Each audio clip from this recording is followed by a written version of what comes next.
And I'm here now with Cherie Collins, also known as CD Collins. And Cherie, you're an artist and you've been involved in different projects. So tell us a little bit about some of the things that you've done as an artist. Okay, well, I started writing when I was 4 years old. And the reason I did that was because the world that I saw people describing around me was not the world I was experiencing. So I started writing to express what I was seeing and experiencing. Okay. So I went at age 34 to Boston to learn how to be a writer. And I went to Harvard University and I found a mentor. Her name is Pamela Painter. And she taught me to write short stories and start sending them out to national magazines. And I started doing that. And to get a book of short story published, you need to have about half of your stories placed in national magazines to be considered to get. So I got a book of short stories published. I have a novel. I have a book of poetry. And I also work with musicians. And my first album was called Kentucky Stories. And I worked with, it was all female, we called it a chamber rock music. And then after that, the band that I had was called Rockabetty. And Rockabetty was just basically anybody who played with me. So we put out 3 albums. And then my most recent collaboration is with Santon. And Santon is a blind, autistic musical savant from Russia who was a Berkeley graduate. And so what we do, I'll write a song or a poem, and then I'll say, Santon, let's do the tango, or let's do blues. And then he will compose a song with me. And we had an album called Night Animals, and we came to Gateway Regional Arts Center and released it. He's been here twice. So we have an album out. And now I'm working on another album, and I'm going to call it Camargo Rain. And I haven't even written the song Camargo Rain, but I you like know it. That's the I title. like it, yes. And the book I'm writing now, So yes, you've got these projects that you have done, kind of a variety of art and things that maybe are a little different than just what you might expect. So again, some of your CDs that you pick up that you think is going to be really you singing, there's actually spoken word types of pieces there. I'm doing some singing. Mainly it's spoken word with music. And if I'm singing, I like to have someone coming in and harmonizing me, make me sound good. But I've got the accent right. Okay. So sometimes I sing with my cousin, Teresa Williams, and we sound like the female Everly Brothers because the blood vibration, like a family member, gives you a certain sound. So I want her to be on my new CD. Now, you're a Mount Sterling native, you said, right? Yes. Live in Boston part of the time now. Yes. Is there something in Boston as far as like people here when you talk about having an accent or a certain tone to your voice? We're used to that here. In Boston, do you find people find that more interesting because it's more unique than obviously what a Boston accent would be? I never really knew I was a Southerner until I went to Boston. And every time I open my mouth, it's unbelievable what I hear back. There is still a lot of prejudice about Southerners and that people make a lot of assumptions. But I also found, I found a wonderful mentor. I found a job immediately teaching English as a second language at Simmons College. Boston's been really good to me. And so, yes, every time I open my mouth, people tend to want to imitate me and they think they have it right and they think it's really funny.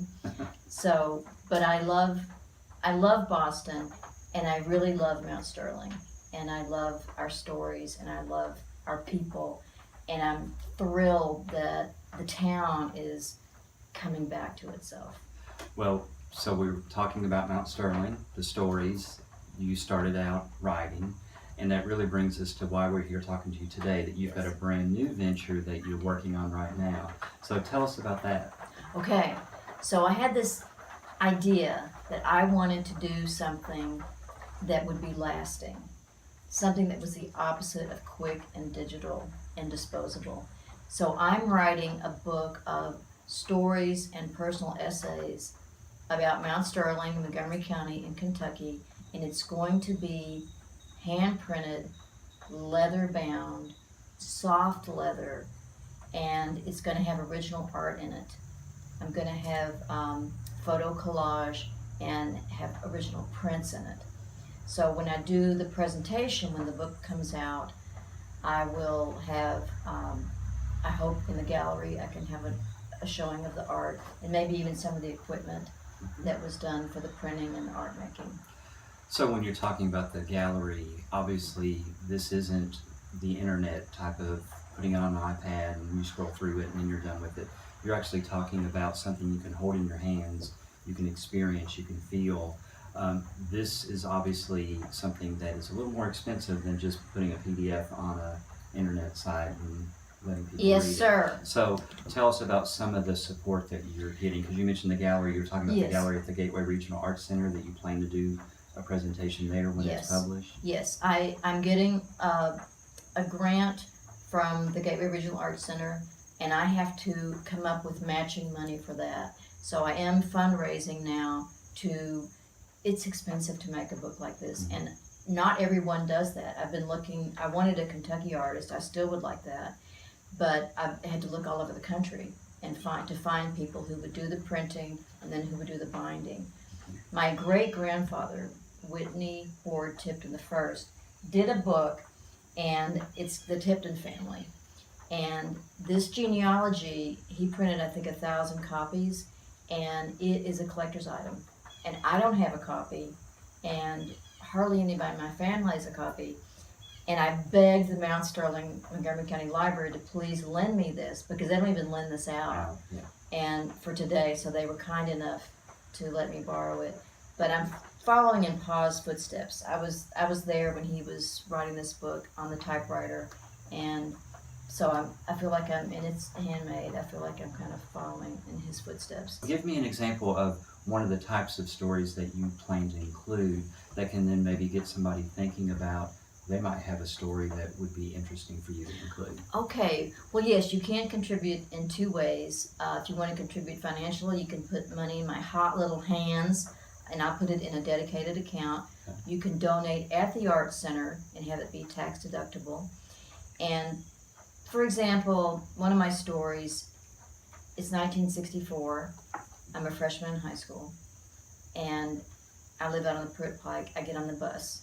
My brother and I are the first people on the bus, and our bus makes a new stop, and then it makes another new stop that it's never made, and the black kids get on, and everybody's really quiet. And the night before, the black school had burned down, and we integrated seamlessly. And that story, I want to interview some of those kids. What was that like for you to get on that bus that day, to tell that story? This is not, I want the real beautiful stories, the juicy stories. I've been writing fiction for a long time, and only trouble is interesting. You know, this is not Hallmark.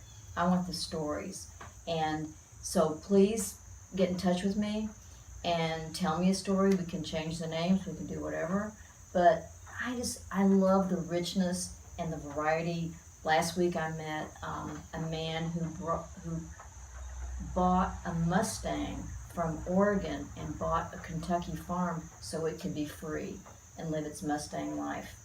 And he's going to be in that book. So, and this Mustang was mad because it was lonely, and it ran away and jumped over the fence. And so he got, sometimes thoroughbreds don't have a great retirement. He got a thoroughbred for the Mustang.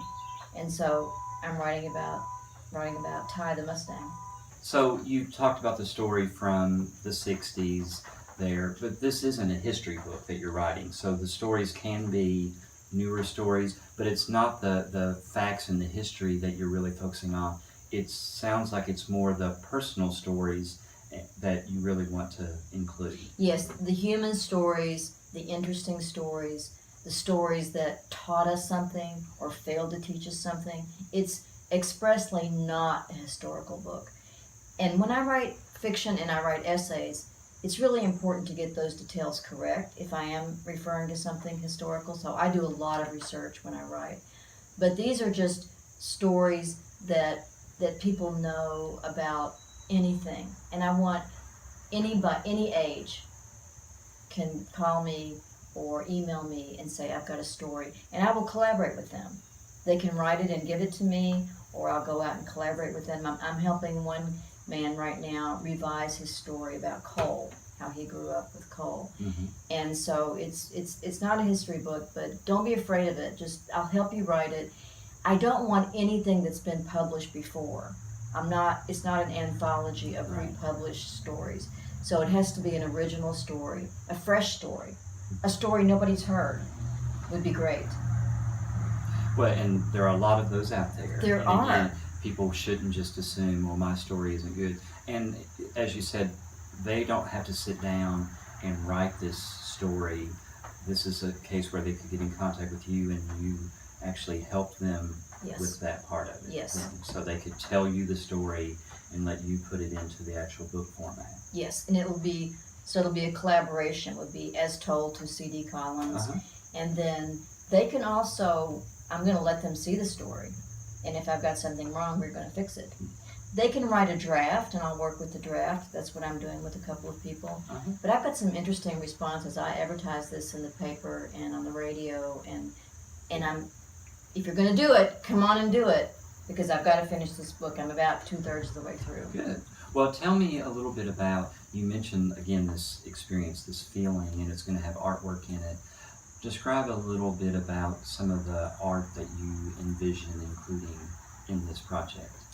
Okay, so it's going to be photo collage, and there's an artist named Robert Rauschenberg, and he did a famous photo collage of Kennedy. And so you scan the photos and you manipulate them, and then you actually print them.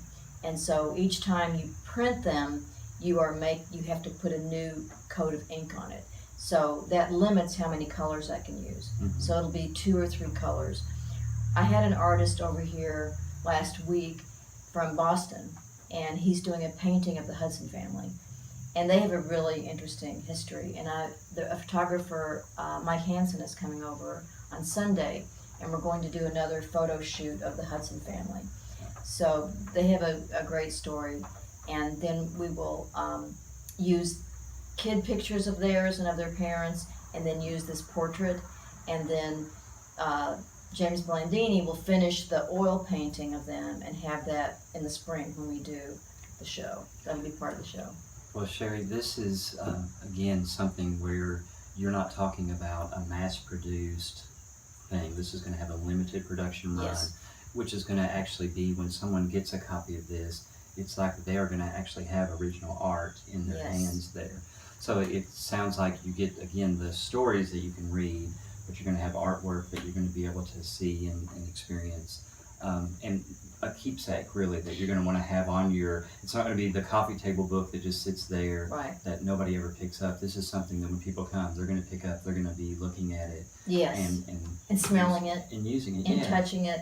It's very important. When my publisher did this book, this is my book of short stories called Blue Land.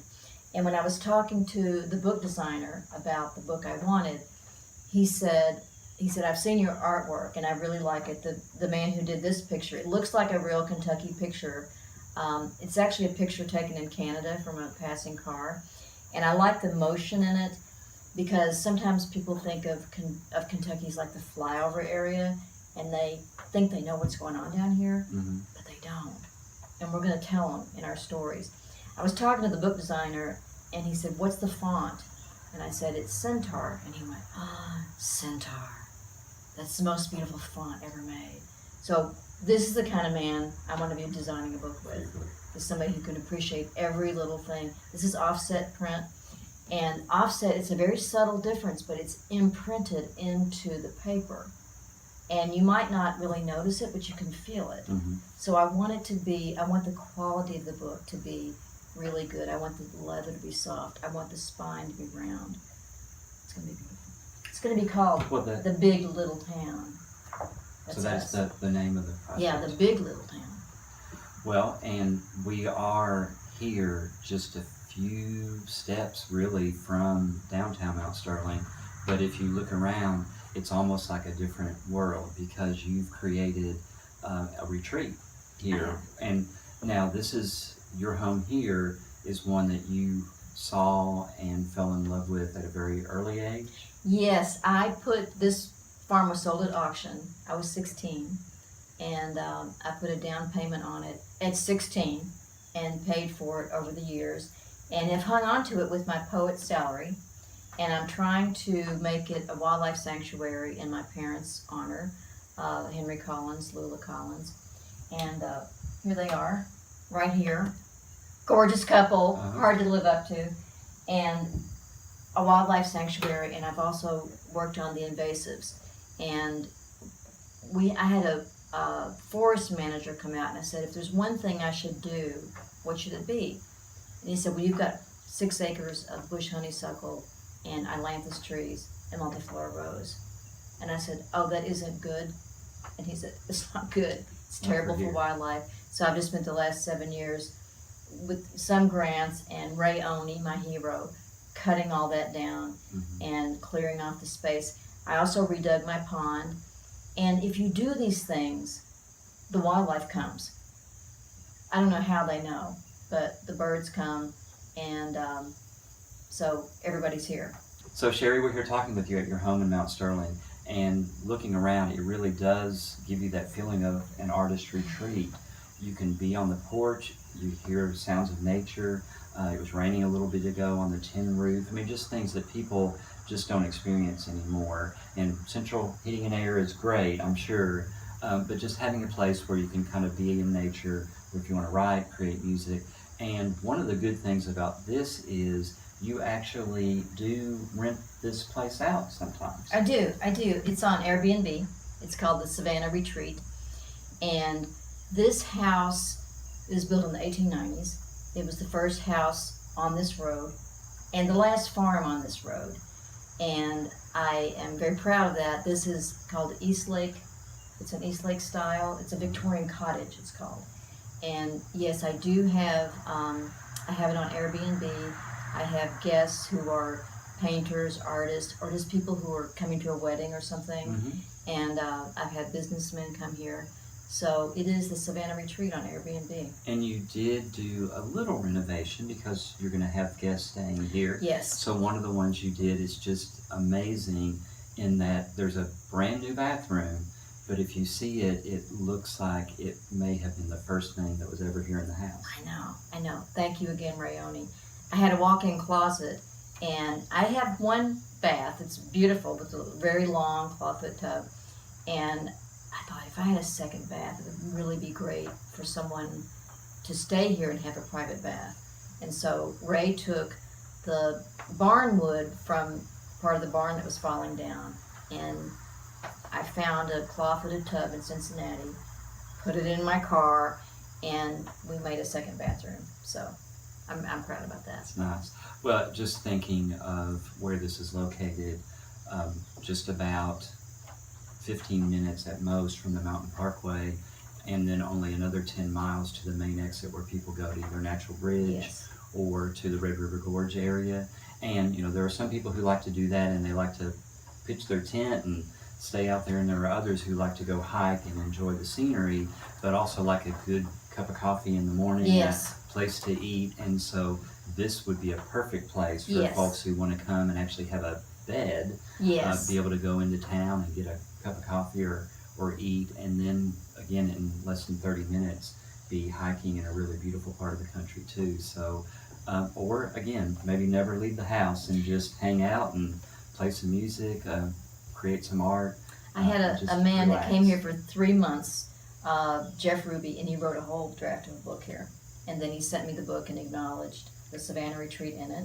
I had some tent pictures here in the spring, and I made him a cup of coffee in the morning. So there's a lot of possibilities. Well, Cherie, you do spend part of your time in Boston. I do. Right? And so tell me a little bit about what that experience is like for a Southern lady to suddenly find herself in Boston, where the accents are just a little bit different than ours.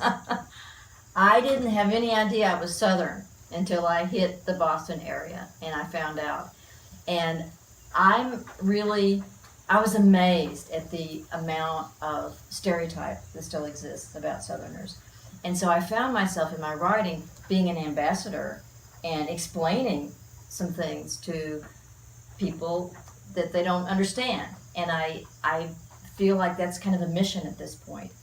Boston's been really good to me. I found my mentor at Harvard University, Pamela Painter. When I first moved there, I didn't have a job, and I went to Northeastern University, and this woman networked all around and found me a job at Simmons College teaching English as a second language. And they love storytelling there. And so I feel like I really found a home there in Boston.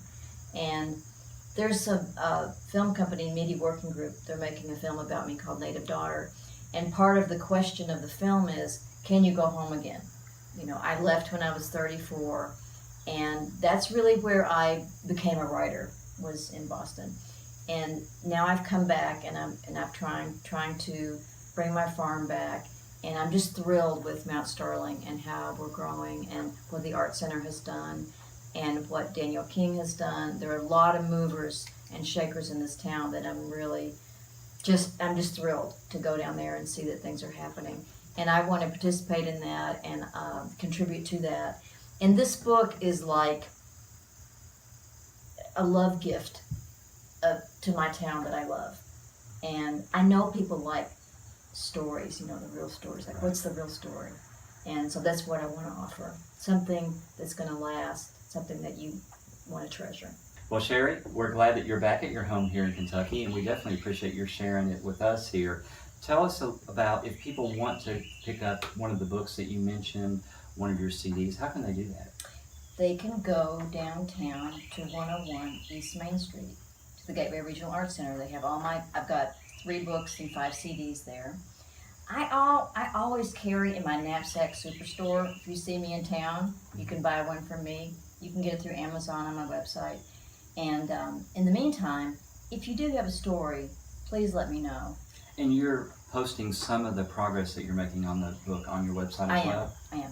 So people can go and see, just to get a flavor of the types of things that's going to be included in this. Yes. Good. Okay. Well, again, we appreciate your sharing this with us, and we definitely wish you well as you complete your book. Thank you so much. I appreciate it.